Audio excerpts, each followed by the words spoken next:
मेरा नाम आर्या है। बचपन से ही मेरे जीवन का एक अटूट हिस्सा था मेरा वजन। यह विरासत में मिली एक ऐसी चीज़ थी जिससे मैं चाहकर भी छुटकारा नहीं पा सकती थी। मेरे माता-पिता दोनों ही भारी भरकम थे और मैं भी वैसी ही थी। चाहे मैं कितना भी कम खाऊं या कितनी भी सक्रिय रहूं, मेरा वजन हमेशा अपनी सीमा पर अड़ा रहता था, एक जिद्दी दीवार की तरह। मैं अजीब तरह से मोटी नहीं थी, बस उन पतली लड़कियों जैसी नहीं थी जिन्हें समाज आदर्श मानता है। मेरी आंखें बड़ी और चमकदार थीं, बाल रेशमी और काले, और मुस्कान इतनी मोहक कि किसी को भी अपनी ओर खींच ले। मेरा करियर भी सफल था, अपनी मेहनत और लगन से मैंने अच्छी पहचान बनाई थी। पर समाज की नज़र में मेरा पहला परिचय मेरे शरीर से होता था।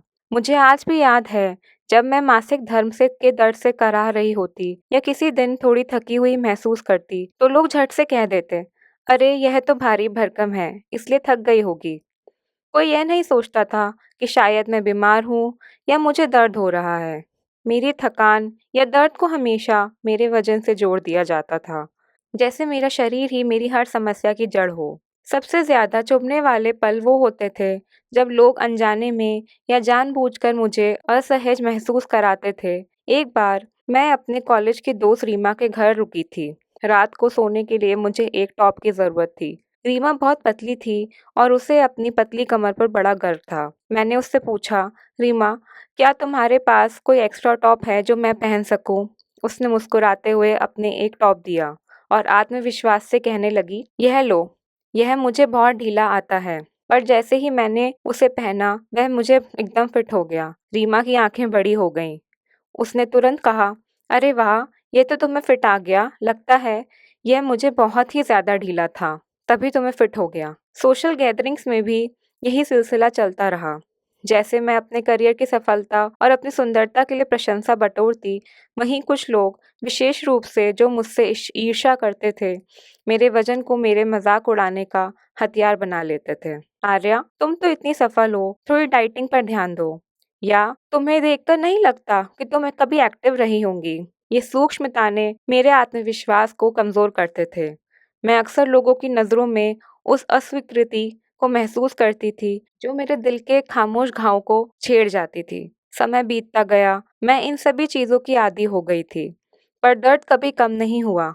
मेरे अंदर एक खामोश स्वीकृति आ गई थी कि शायद कभी भी सामान्य नहीं हो पाऊंगी। पर हाल ही के दिनों में एक नई अजीब सी समस्या शुरू हो गई थी। मुझे अक्सर बेवजह तेज सिर में दर्द होने लगा था और कभी-कभी चक्कर भी आते थे। मेरी आंखों के आगे अचानक अंधेरा छा जाता था। मैंने कई डॉक्टरों को दिखाया, सभी ने लगभग एक ही बात कही, आप मोटी हैं, वजन कम करें। यह सब वजन के कारण हो रहा है। हर बार मुझे निराशा मिलती, क्योंकि मैं पहले से ही अपनी तरफ से हर संभव प्रयास कर चुकी थी। मुझे लगता था कि मेरा शरीर मेरे ही खिलाफ है। एक शाम मुझे इतना तेज सिर दर्द हुआ कि मैं लगभग बेहोश हो गई। मेरे पति गौरव मुझे तुरंत आपातकालीन कक्ष ले गए। वहाँ के डॉक्टर भी वजन कम करने की सलाह देते रहे, पर गौरव ने हार नहीं मानी। उसने कहा, डॉक्टर, मेरा विश्वास कीजिए, मेरी पत्नी बहुत एक्टिव है, कुछ तो और बात है। गौरव के कहने पर एक युवा न्यूरोलॉजिस्ट ने मेरे कुछ असामान्य टेस्ट करवाने का फैसला किया। कुछ ऐसे टेस्ट जो आमतौर पर मेरे लक्षणों के लिए नहीं किए जाते। जब टेस्ट के नतीजे आए, तो डॉक्टर भी हैरान रह गए। मुझे एक रेयर जेनेटिक कंडीशन थी जिसे लेप्टिन रेजिस्टेंस सिंड्रोम कहते थे।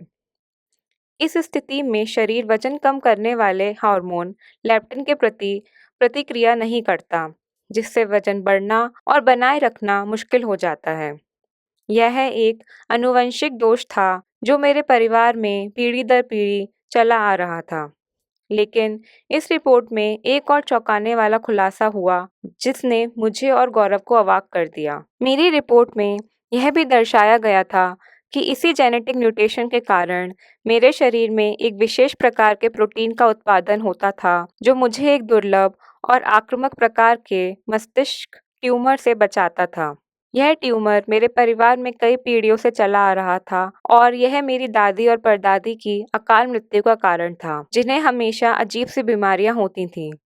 मेरे शरीर का यह अतिरिक्त वजन, जिसे समाज मेरी कमजोरी मानता था, असल में मेरे लिए एक प्राकृतिक ढाल जैसा था। यह मेरे शरीर का खुद को बचाने का तरीका था। मेरा शरीर, जिसे मैंने हमेशा एक बाधा माना था, असल में मेरे जीवन का रक्षक था।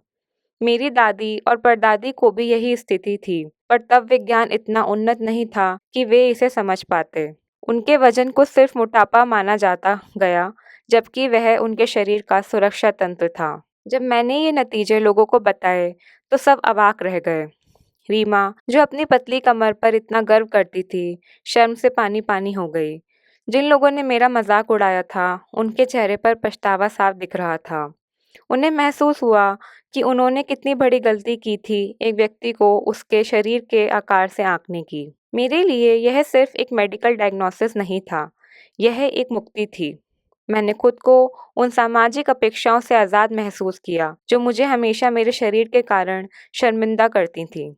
मुझे एहसास हुआ कि मेरा शरीर, जिसे मैं बदलने की कोशिश करती थी, वह एक खामोश ढाल था, जिसने मुझे जीवन दान दिया। मैंने अपनी कहानी सबके साथ साझा की, ताकि कोई और मेरी जैसी स्थिति से ना गुजरे। यह कहानी हमें सिखाती है कि जीवन में हम अक्सर सतही चीज़ों पर ध्यान देते हैं और अंदर छिपी सच्चाई को देख नहीं पाते। कभी-कभी जो चीज़ हमें कमज़ोर दिखती है, वही हमारी सबसे बड़ी ताकत होती है, और समाज की नज़रों में कमियां असल में प्रकृति के अनमोल उपहार हो सकते हैं।